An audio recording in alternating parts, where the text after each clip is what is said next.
Bonjour à toutes et à tous, bienvenue dans ma nouvelle seconde base autonome durable. Je suis Stéphane Vivaliste, votre autonomiste et survivaliste préféré. Et là je suis qui gonfle et qui va encore plus gonfler grâce à vous. Car comme vous êtes quelqu'un de bien, vous allez bien sûr vous abonner à la chaîne et laisser un pouce bleu. Et oui, c'est à ça qu'on reconnaît les gens de valeur des autres personnes. Mais plus sérieusement, maintenant que vous êtes abonné à la chaîne, nous allons parler d'un sujet plus profond en réalité. Car nous allons essayer, on va dire, de regarder le conflit en Ukraine avec un autre angle que simplement que tous les autres. Et c'est un angle dont personne ne parle jamais dans les médias ou chez les pseudo-experts. Et ça va être l'angle des ressources naturelles à piller en Ukraine. Donc en gros, quel est l'intérêt financier et économique de contrôler la zone ukrainienne? Et qui sait, cela pourrait nous donner des clés de compréhension pour comprendre, on va dire, le conflit actuel entre le bloc américain et le bloc russe. Alors commençons notre analyse par dire que l'Ukraine possède la première réserve de minerai d'uranium d'Europe, et ça paraît négligeable, mais ce n'est pas tant négligeable que cela, car comme cela ne vous a pas échappé, le prix du pétrole explose, les prix des transports explosent et la production pétrolière baisse en moyenne de 5 à 8% par an. Donc aller chercher de l'uranium en Afrique ou ailleurs pour alimenter les centrales nucléaires va devenir de plus en plus difficile. Et en Europe, on va dire, la Russie incluse dans l'histoire, on devra trouver de l'uranium dans les zones plus proches de nous et l'Ukraine est pile à côté. Donc contrôler l'Ukraine permet de garder un accès à de l'uranium pour continuer tout simplement à pouvoir produire de l'énergie nucléaire pour alimenter les foyers et évidemment l'économie. Car énergie égale PIB en général. Je vous rappelle qu'on est en ce moment même où nous parlons au début d'une grande et grave crise de l'énergie qui ne pourra que causer une baisse du PIB et donc de créer de la pauvreté et du chômage. Car il y a ça derrière. Donc l'uranium va être une ressource très convoitée et stratégique dans les années à venir. Surtout si le transport intercontinental par bateau ou avion devient de moins en moins possible. Donc pour dire les choses plus simplement, ceux qui ont de l'uranium pourront allumer la lumière en cliquant sur un bouton et celles et ceux qui n'en ont pas devront allumer un feu pour se chauffer, s'éclairer et cuire ces aliments. Alors le second intérêt de l'Ukraine est sa réserve de minerai de titane, qui est, on va dire, la seconde européenne et la 10e au niveau mondial. Je pense qu'il est assez évident pourquoi le titane est une ressource, on va dire, stratégique, de premier plan. Alors on s'en sert partout, dans à peu près tous les échelons, on va dire, de l'économie. Et comme nous sommes entrés, on va dire, dans la période où les ressources sont de plus en plus rares et de moins en moins disponibles pour une population mondiale, on va dire, qui grandit d'année en année, eh bien, toute ressource est donc intéressante à contrôler. Alors, nous avons parlé de titane, mais l'Ukraine a aussi, évidemment, la seconde réserve de minerai de fer au monde, évaluée à 30 milliards de tonnes à peu près, hein, j'arrondis un peu vers le haut. Et on se sert, on va dire, du fer partout. Dans la construction, à l'industrie, il y a du fer partout. Et avoir une ressource aussi vitale sur le continent est un atout stratégique majeur pour alimenter simplement notre économie. Donc avoir la main mise sur des réserves de fer n'est pas du tout négligeable, surtout si on fait la guerre. Et oui, car la guerre demande des tonnes de fer pour couler des tanks et des bombardiers par exemple. Mais l'Ukraine n'a pas que du fer et du titane. L'Ukraine a aussi la seconde réserve mondiale de minerai de manganèse. Et oui, j'ai bien dit manganèse et non mayonnaise, même si l'Ukraine produit énormément d'œufs, d'huile et de moutarde, qui sont les ingrédients clés pour fabriquer une bonne mayonnaise.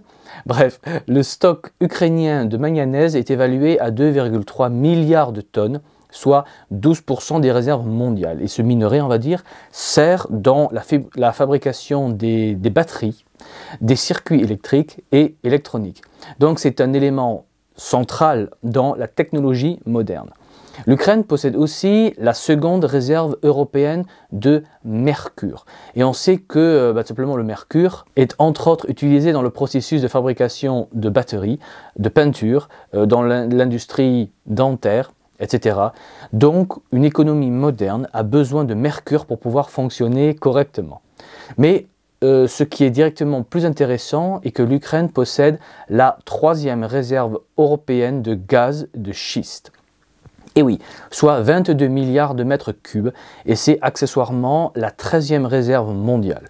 Donc, qui contrôle cette ressource est assuré de gagner non seulement beaucoup d'argent, mais est aussi capable de produire de l'énergie et surtout des engrais azotés sans lesquels nos champs agricoles ne font pas pousser un seul radis.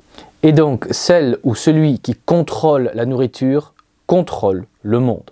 Donc avoir la mainmise sur une ressource vitale pour alimenter des chauffages en hiver, pour la production d'énergie qui fait fonctionner l'économie, et avoir la mainmise sur la production d'engrais azotés pour produire des aliments et s'assurer, on va dire, une puissance politique et économique immense de premier plan. Et on s'assure aussi de pouvoir nourrir son propre peuple au passage, ce qui n'est évidemment pas négligeable. Mais qui parle de production d'énergie et d'industrie, du fer et de l'acier, parle forcément de charbon. Et oui, l'Ukraine possède la 7e réserve de charbon mondiale, avec 34 milliards de tonnes estimées. Donc l'Ukraine a tout, on va dire, pour produire de l'énergie, pour produire des engrais azotés, et a surtout de quoi produire de l'acier en immense quantité, car l'acier est créé avec du charbon et du fer. Mais l'Ukraine n'est pas seulement un pays intéressant pour ses ressources minières, l'Ukraine est aussi un grenier à blé et alimentaire, on va dire, européen. Et oui, la production agricole ukrainienne permet de nourrir, accrochez-vous, 600 millions de personnes, soit en gros la population de l'Union européenne et de la Russie combinée. Donc vous voyez un peu le potentiel immense de l'Ukraine qui a la plus grande superficie de terres arables d'Europe et qui a 25% des terres les plus fertiles du monde. Donc comme nous sommes entrés dans la période de recul de la production mondiale de nourriture, avoir la mainmise sur le grenier agricole de l'Est est un atout stratégique majeur. Car l'Ukraine n'est pas seulement le 8e producteur mondial de blé, mais est aussi le premier exportateur de tournesol et d'huile de tournesol au monde. C'est le second producteur mondial d'orge qui sert entre autres pour la bière. Et vu comment sont les gens au XXIe siècle, on serait capable de faire la guerre si on manquait de bière, ou on serait capable de faire une révolution, et je ne plaisante qu'à moitié. Mais l'Ukraine est aussi le 3e producteur de maïs mondial. Donc l'Ukraine nourrit en grande partie des milliers et des milliers de têtes de bétail qui finissent dans nos assiettes de bourgeois bien nourris et qui polluent en pétant leur méthane qui causerait le réchauffement climatique. Et donc l'Ukraine est aussi le 4e producteur mondial de pommes de terre. Donc en cas de famine, les Ukrainiens ne souffriront pas trop. Alors l'Ukraine est également le 5e producteur mondial de miel, de cire d'abeille, de gelée royale, etc. Donc ils produisent leur propre sucre. L'Ukraine est aussi le 9e producteur mondial d'œufs de poule et est le 16e exportateur mondial de fromage. Mais nous, en France, on reste quand même les meilleurs exportateurs de fromage qui puent, donc cocorico. Mais voilà, dites-vous que l'Ukraine n'est pas intéressant que pour ses ressources minières et agricoles. Le pays est aussi le premier producteur européen d'ammoniac. J'ai bien dit ammoniac et non pas Armagnac.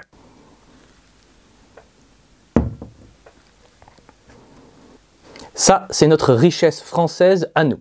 Non, eux ont de l'ammoniac, qui est aussi un fertilisant pour la production agricole, mais sert aussi dans l'industrie. Et en parlant d'industrie et d'infrastructure, l'Ukraine a le 2e plus grand réseau de gazoducs d'Europe et le 4e mondial. Et là, on pourrait bien effleurer quelques raisons d'un conflit dans cette région, n'est-ce pas?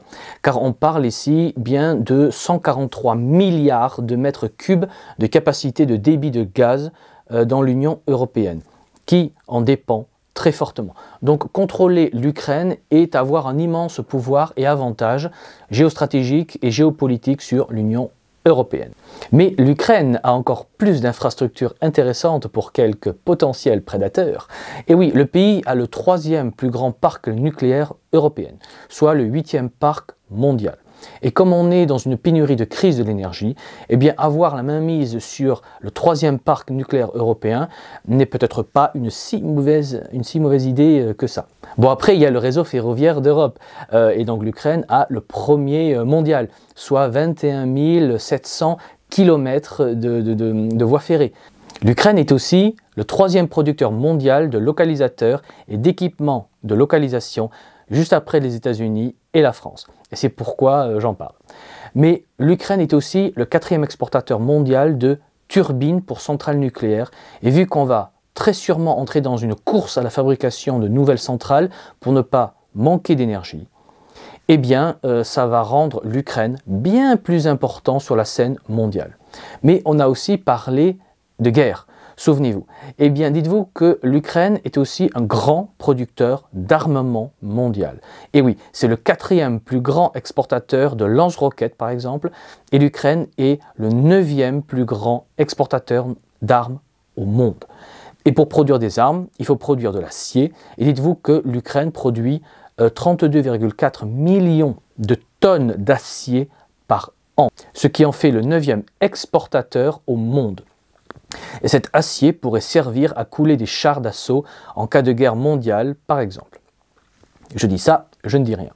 Donc, d'un point de vue américain, éviter que la Russie mette la main sur l'Ukraine semblerait bien un enjeu vital pour éviter que la puissance russe explose et ne devienne une vraie menace capable de faire trembler l'Europe et les États-Unis. Voilà, j'espère que vous avez trouvé cette vidéo intéressante. Si c'est le cas, récompensez-la en vous abonnant bien à la chaîne et en laissant un pouce bleu. Et sur ces belles paroles, je n'ai plus qu'à vous dire, comme toujours, préparez-vous, anticipez, et je vous dis à la prochaine fois. Allez, ciao!